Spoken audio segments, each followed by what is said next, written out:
Kamala Devi Harris was born in Oakland, California on October 20th, 1964.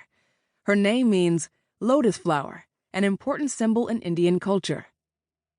Kamala's father, Donald Harris, came from Jamaica to study economics at the University of California, Berkeley. Shyamala Gopalan, her mother, came to Berkeley from India. She studied nutrition and endocrinology. She later became a breast cancer researcher. Both of Kamala's parents were involved in the civil rights movement of the 1960s, and that's how they met. Kamala remembers riding along in her stroller at protests and marches. Friends from the civil rights movement became as close as family, and Kamala grew up listening to them discuss the fight for racial justice and how they could change the world. Kamala's sister, Maya, was born in 1967. When Kamala was only 7 years old, her parents decided to get divorced. Her father remained involved in her life, but it was her mother who raised Kamala and her sister. The three became very close. Shyamala knew that most Americans would think of Kamala and Maya as black women. She made sure that they were proud of their identity and that they were part of the black community in Oakland. They spent a lot of time at Rainbow Sign, a cultural center that featured black performers, speakers, and thinkers. They visited their father's family in Jamaica as well. But Shyamala also kept Kamala and Maya in touch with their Indian roots. Family members from India came to visit them in California, and the girls also traveled to India a few times. Kamala's grandfather had been part of the fight for India's independence from Britain and had held high-level government posts. When she visited him in India, she would listen as he and his friends talked about politics. Her Indian grandmother worked to improve the lives of women in rural villages. Shyamala and the girls settled into an apartment in Berkeley, a city on the border of Oakland.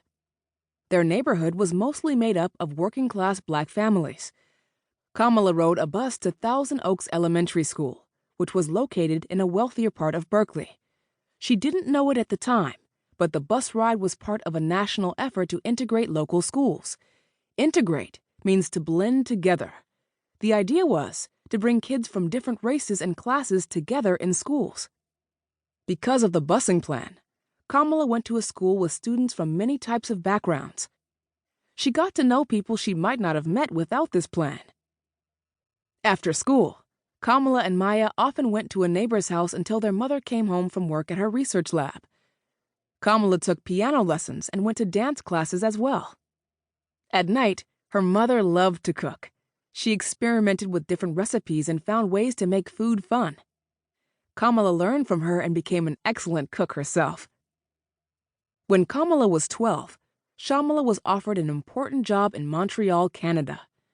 Kamala didn't want to leave her friends and neighborhood in Berkeley, but it was an exciting opportunity for her mother.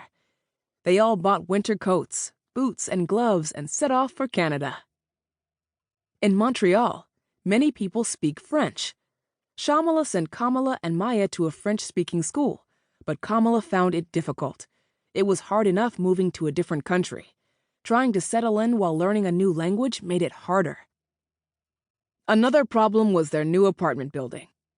Kamala and Maya discovered that kids weren't allowed to play soccer on the building's lawn. They thought this was unfair. The sisters protested in front of the building. Soon enough, the building changed its rules. The power of protest had worked. Kamala switched to a fine arts school and was much happier there. She learned to play the violin, French horn, and kettle drum.